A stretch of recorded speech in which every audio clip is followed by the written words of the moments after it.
Clogged drain? Leaky faucet? Well, if you're a plumber, you know how to fix these problems and how to select the proper tool for the job at hand. Hi, I'm Alan Pratt, and today we're going to take a look inside a plumber's toolbox. Tools of the trade for the plumbing industry.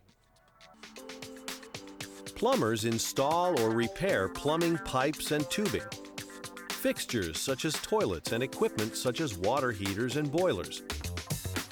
They know a plumbing system's ins and outs, literally, and can fix those nasty problems that come up. Let's start off by taking a look at a very basic plumbing system. A plumbing system supplies fresh, potable water to and removes wastewater from a house. Fresh, potable water arrives at a house via a private well or public city water main. After going through the water meter, the water line passes through the basement floor or wall and connects to a shutoff valve located near the beginning of the incoming line to control the flow of water into the house. This valve is crucial to the system in case an emergency or repair requires that the water supply be shut off. The water lines typically split into either a hot water tank or to cold water fixtures such as toilets, sinks, or outside spigots and sprinkler systems, sometimes detouring first through a water filter or softener before arriving at your fridge, faucet, or laundry machine. Luckily for us, what goes in goes out through what is called a drainage waste vent system, better known as a DWV system. With this outgoing part of the plumbing system, all of the used water and unhealthy waste is transported safely and effectively from the house to a septic system, sewage drain system, or wastewater treatment facility via a network of larger diameter drain pipes running from the washer and all of the sinks, toilets, baths, and showers. At each fixture throughout the house is what is called a trap. A trap retains a small amount of water at all times so that sewer gas cannot dangerously rise through the pipes and enter into your home. When water flows through the trap, such as when a bathtub is drained, wastewater passes through the fixture drain to the soil stack. The soil stack is the main component of the waste system and is a vertical pipe running from the building drain in the basement floor or wall, where it's connected to the outbound sewer or septic line, all the way up to the top end of the stack, which extends out through the roof to allow gases to escape through the vent and to help promote drain flow by drawing air inward. Okay, now that you know a plumbing system's ins and outs, let's take a closer look at the kinds of pipes you'll be working on with your plumber's toolbox.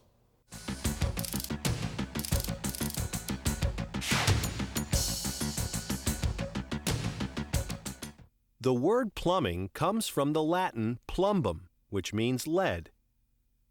Ancient Romans developed piping to carry fresh water to and drainage from its citizens, and the pipes were made of, you guessed it, lead. Lead pipes were installed all the way up to the 1920s, and even until the 1980s, lead solder was used. But today, we now know that lead is very toxic. So nearly all modern manufactured plumbing products and materials are produced lead-free. So, what are pipes made of then, if not lead? Well, pipes can be made from a variety of materials. You should recognize each type so that you can identify and troubleshoot them while on the job and select the proper type of tool for the kind of pipe needing repaired. The water supply lines in a home can be made of copper, plastic, or in many older homes, galvanized steel.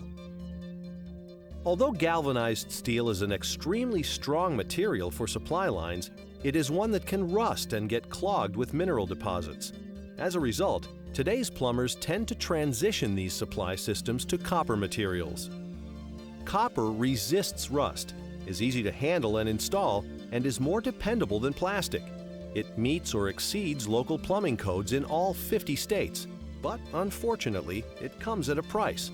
Copper is expensive and may cost up to 3 times more than plastic pipes.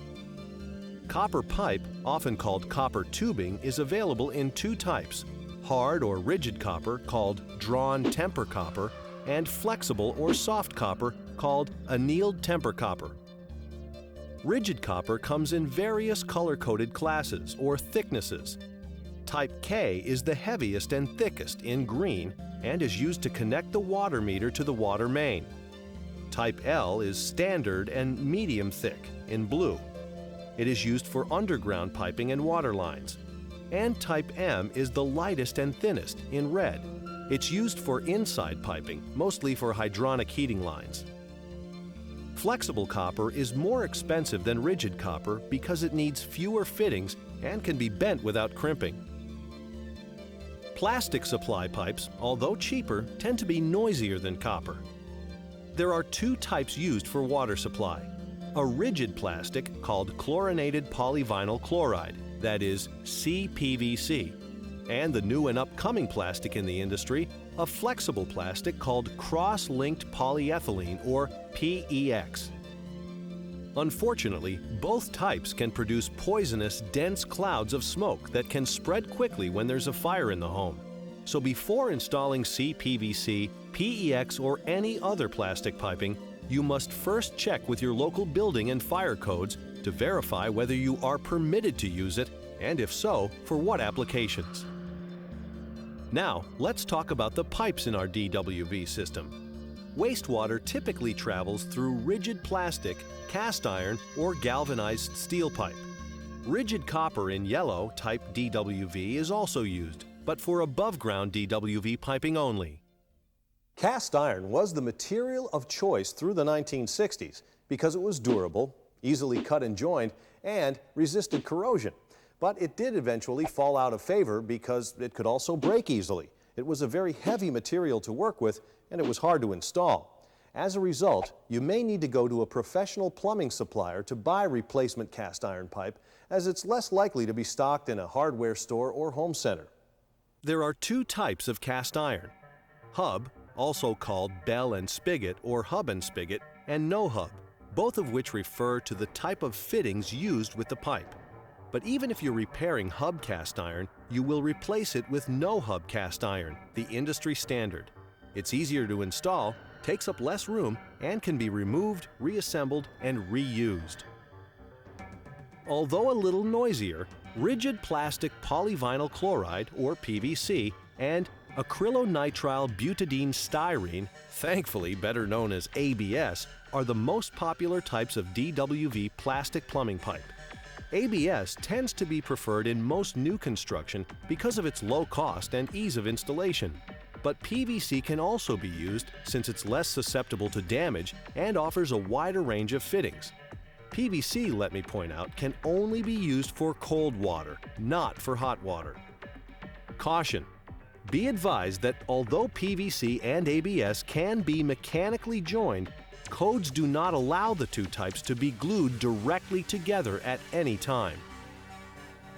If you do happen to run across galvanized steel pipe in a DWV system these days, it's usually for vents and smaller drain lines.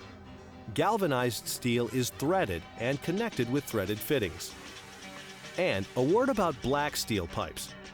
Although they can be found in your house, they are not, however, used for water. They're actually for gas.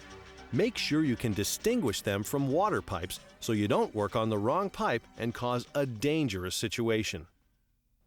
Now, before we actually get into our plumber's tools, let's first take a look at how pipes are fitted together in a plumbing system. Now, pipes can't be bent or swaged as easily as tubing can, so to accomplish changes in size or direction, we use fittings. Fittings can also be used to split or join numerous pipes, even of different materials, together. Now, there are a wide variety of standardized pipe fittings available out there. Let's now take a look at just a few of the most common ones. Elbows change the line's direction. Couplings join two straight sections of pipe. Bushings reduce the size of fitting openings. Reducers do the same thing, but for pipe openings. Unions are fittings that attach two pipe pieces together with a locking nut. Branched fittings start or unite pipe branches with the main line. and can be in the shape of a T, which is used to deliver water under pressure, or a TY or Y to transport waste without clogging at a turn in a single or double combination fitting. Pipe nipples are short pieces of galvanized iron or brass pipe that are threaded on both ends. And transition fittings allow you to join copper tube with plastic tube or galvanized steel pipe. Once pipes are fitted together, they're hung from devices called pipe hangers, which support the pipes and provide vibration isolation. Okay, now that we know what we're working on, we're finally ready to take a look inside the plumber's toolbox.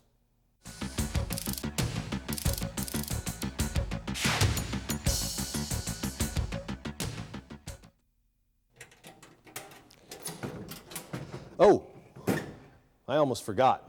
There's one more thing we need to discuss before opening this, and that's something that should never be forgotten.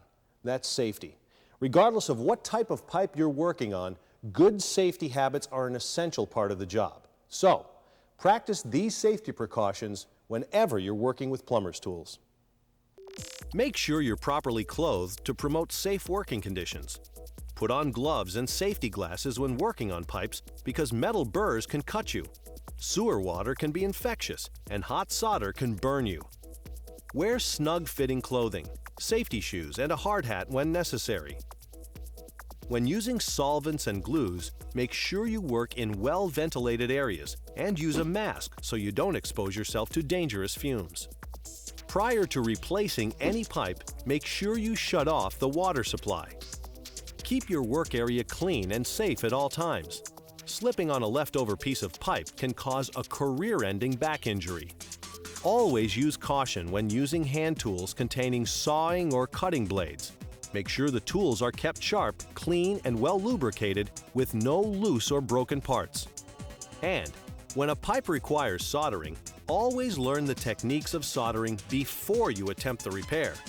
Carefully read the manufacturer's instructions for the torch you're using. Always wear work gloves and eye protection. Finally, remember, before starting any project, check your state and local codes and regulations. Codes vary, and certain areas may not allow certain plastic pipe to be used. So confirm what the codes, permits, and inspections are with your local building authority. All right, now that we know what we're working on and how to work safely, it's finally time to get inside of our plumber's toolbox and get to work.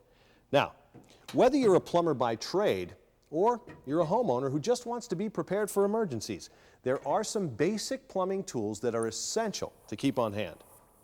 We'll talk about the specialty tools in a moment, but I'd like to start out with the more general purpose tools and materials in our plumber's toolbox. For safety and cleanliness, we have rubber gloves to protect our hands and skin, safety glasses to protect our eyes, a mask to protect our lungs, and antibacterial wipes or hand sanitizer to protect us from germs when working around toilets or dealing with clogs.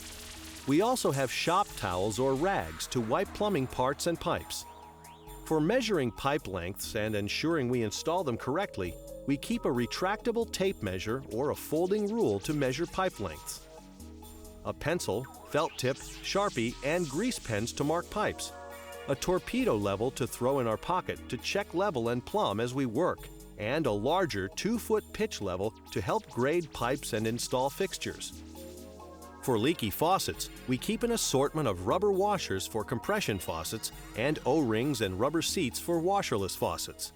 Hardware stores and home centers sell variety packs, so we have the right size on hand when we need it. In contrast, although these two tools don't actually fit inside the toolbox, they're still crucial to take on the job with us to deal with all types of clogs. They're a toilet plunger and a toilet auger. A plunger, also appropriately nicknamed a plumber's helper, is available in two versions, toilet and sink, but we usually just carry the toilet plunger. Here's why. A sink plunger has a flat rim designed to fit over a sink or shower opening to form a seal, while a toilet plunger has an interior flange designed to fit into the bottom of a toilet bowl to form a seal. But this flange can be flipped up inside the toilet plunger, which then enables it to be used as a sink plunger, so it's really two tools in one. The toilet auger or snake comes into play when a plunger doesn't solve the problem. It feeds into the toilet opening and releases a clog when pulled out.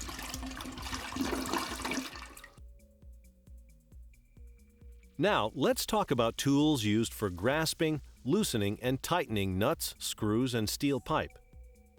We have a standard set of screwdrivers, or to save room and for added convenience, a screwdriver with multiple tips for both Phillips and flathead, magnetized if possible. That way we always have the right size tool for the screw, and it will be less likely we'll send the screw down the drain. Perhaps the most basic and helpful plumber's tool is a set of plumber's pliers, which can also be known as water pump pliers or tongue and groove pliers. Whatever name you choose to use, the tool's jaws can expand wide enough to get around pipes of all sizes, exposing serrated teeth that provide great grip and an offset head that allows more torque for turning a pipe than your average conventional pliers. We also need to have a set of wrenches. Now keep in mind that these should only be used on nuts and steel pipes, which are joined by tightening and turning, not on copper or plastic, which are joined by solder and glue.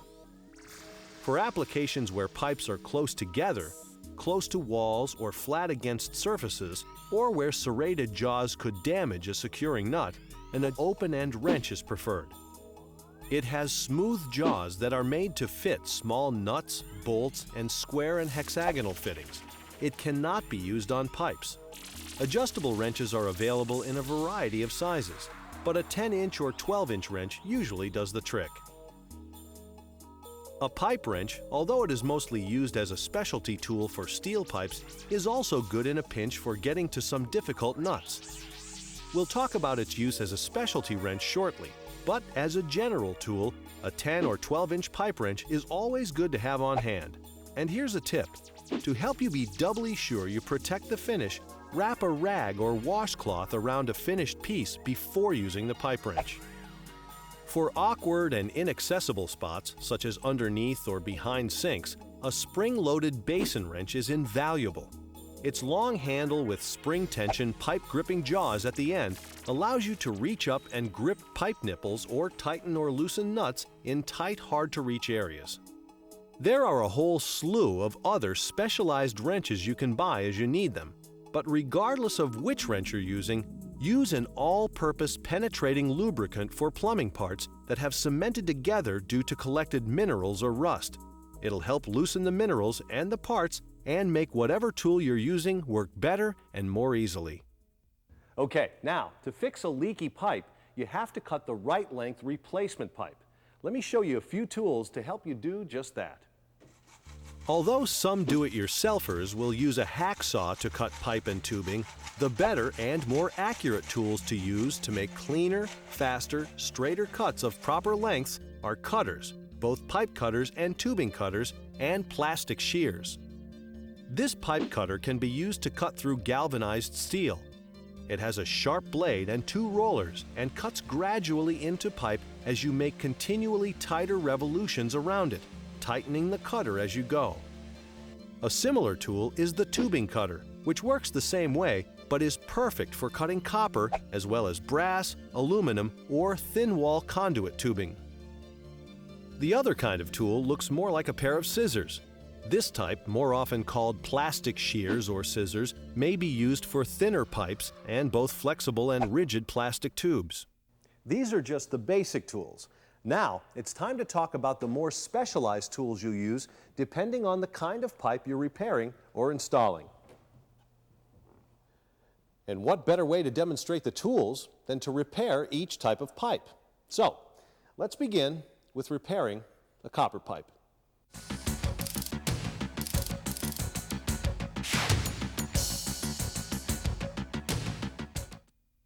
Copper pipes are joined by soldering them together at fittings, a process more commonly called sweating, or by using compression fittings. To sweat a pipe, we'll need the following tools and materials we mentioned earlier: a measuring tape and a felt tip pen, a tubing cutter, and a shop rag. We'll also need some additional items: a reamer attachment for the tubing cutter, a wire pipe brush, some flux compound and a flux brush, a propane torch, and some lead-free solder. Remember, before you cut any live water lines, make sure the water supply valve is off and you open the house's highest and lowest faucets to drain the water lines. Now, first determine how much copper tubing you'll need. To do this, measure in between the fittings, then add the depth of the fittings themselves, because the pipe will extend all the way into them. This is called the makeup distance. Mark the cut line on the copper tubing with a felt tip pen. Then, cut the pipe to length using a tubing cutter. Be careful not to dent the end, as dented ends are hard to join. Also, never use a wrench or vise on a copper pipe, because these tools can crush or damage the soft metal, even if the pipe is hard-tempered copper. After you've completed cutting the pipe in two, dry fit the pipe, which means holding it in place to make sure your cut piece will fit. Before you can sweat the pipe, you'll need to clean it. Remove the metal burrs from the inside of the pipe with the reamer attachment found on most tubing cutters. Since copper oxidizes when exposed to air and solder cannot stick to the oxide, you'll need to completely clean the edge of the pipe to remove the layer of oxide. Polish the last 1 inch of the pipe end using emery cloth. You can use sandpaper, but it's less effective. Then use a wire pipe brush to polish the inside of the fitting. To complete the cleaning process, you'll need to use soldering flux compound. Flux is an acidic paste that helps two pieces of pipe fuse by chemically cleaning the copper and acting as a flow agent. Be careful to avoid getting any flux on your hands. Wear work gloves to protect your skin. Use a flux brush to paint both the end of the pipe and the inside of the fitting.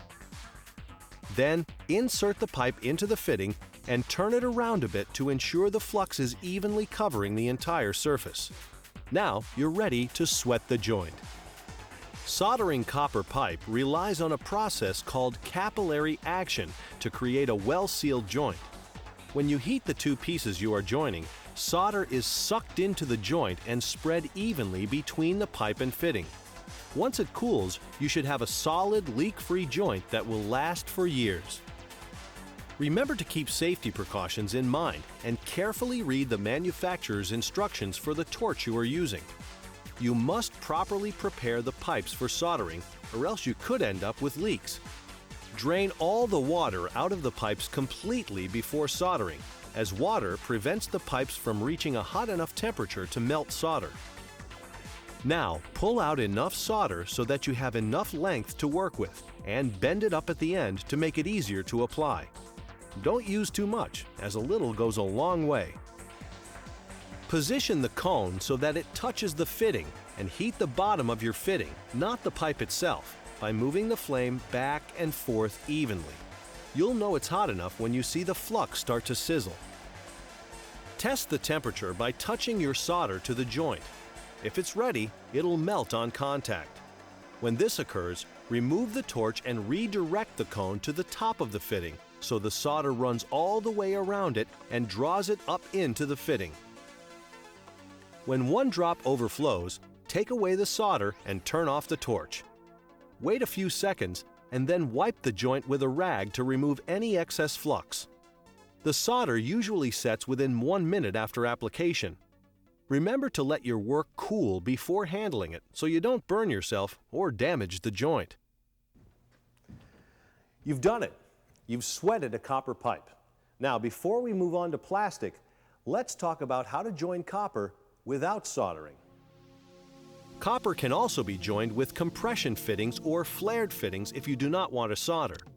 Both fitting types work by tightening against the pipe with compression and offer the advantage of being able to install them while there's still a little water in the pipe, although you still have to shut off the main water valve and drain the pipe first.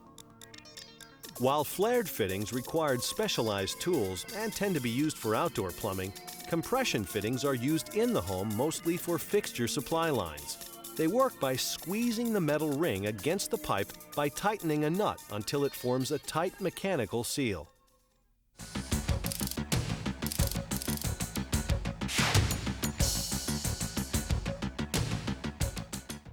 In contrast to sweating copper, Typically, ABS and PVC pipe don't require much in the way of specialized tools to join the pipe other than their respective glues. But don't think that gluing is child's play. Once a joint is made, it can't be taken apart or adjusted. So as I always say, measure twice, cut once. From our toolbox, we'll need the following: a measuring tape or folding rule, and a pencil, Sharpie pen, or white grease pen, depending on which kind of plastic we're marking, plastic shears, an emery cloth, some primer and some cement, a mask and a pair of rubber gloves, a shop rag, and a torpedo level. Before making a cut, use your retractable tape to measure the pipe distance and makeup distance, since the pipes will extend into the fitting sockets. Mark the cut line with a pencil or a Sharpie pen on PVC pipe or a white grease pencil on black ABS. Make sure you do not cut on an angle. And if you're cutting flexible tubing instead of rigid plastic like we're cutting here, leave a long enough piece to be able to make smooth bends. After you've made your cut, remove the burrs from inside the pipe using a reamer or emery cloth, but make sure you hold the pipe in such a way that the burrs fall out of, not back into the pipe. Insert the pipe into the fitting about halfway and dry fit it into position. Align the pipe and fitting precisely so that you can put it back the same way later, and mark the alignment lines with a pencil or Sharpie on PVC pipe or a white grease pencil on black ABS. If possible, arrange and align a series of pipes together as a group to make sure they all work and lay out together. Before gluing plastic, put on a pair of rubber gloves to protect your skin and wear a mask, making sure you're in a well-ventilated area. This is to protect you from harmful fumes. Also, keep the cement away from fire or matches, as it is extremely flammable. If you're gluing PVC pipe, spread a layer of primer around the end of the pipe and a light layer all the way into the fitting down to the shoulder. If you're gluing ABS, no primer is needed. Now, apply the appropriate solvent cement for the type of plastic you are gluing using the applicator brush or any soft brush, keeping in mind that you only have a few seconds before it dries. Using your marks, immediately place the fitting on your pipe so your marks are offset by 1/4 inch, then twist until they are correctly aligned. Hold the pipe in place for a few seconds until the cement sets, and inspect the joint to make sure there is a narrow band of cement all the way around. Wipe off any excess with a rag. Make sure you check the pipes and fittings for plumb level with your torpedo level. A fitting that's glued crooked can sometimes throw off the whole run or won't fit properly with the next piece. Discover these problems during the dry fit rather than after the pipe is glued. Then remember to wait at least 2 hours or more before running pressurized water through the pipe. Your plastic pipe will be joined and ready to go.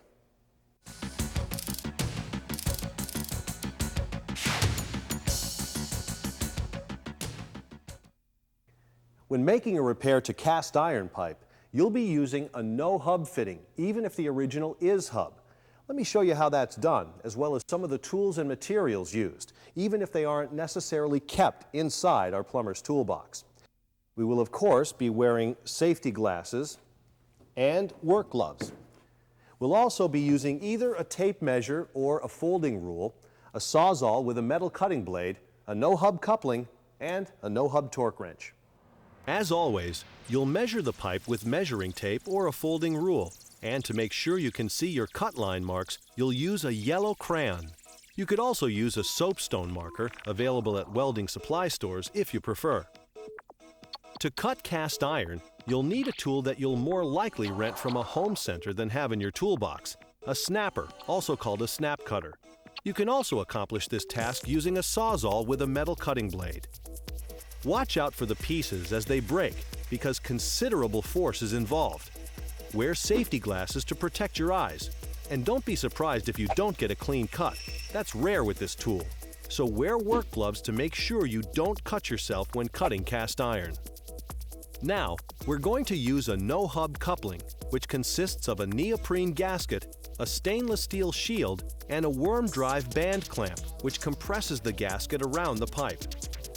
Slip the shield and gasket on the pipe, using the built-in stop to help center the assembly at the joint. Fold back the gasket lip. Place the fitting next to the gasket stop and fold the lip back over, ensuring that the pipe, gasket, and fitting are all aligned. Finally, slide the shield over the gasket and tighten the band screw with a torque wrench. You'll need 60 pounds of torque to screw it tightly. Your no-hub cast iron pipe has been properly fitted. What we've talked about today just barely scratches the surface of what plumbing is all about. But if you're interested in a career in plumbing, then the tools and skills we've shown, sweating, pipe threading, fitting, gluing, and cutting pipe, are all basic skills that provide a good introduction to the plumbing trade. To learn more about careers in plumbing, contact your local vocational school or UA Plumbing Local. I hope you've enjoyed taking a look inside the plumber's toolbox. I know I have. I'm Alan Pratt. Thanks for watching.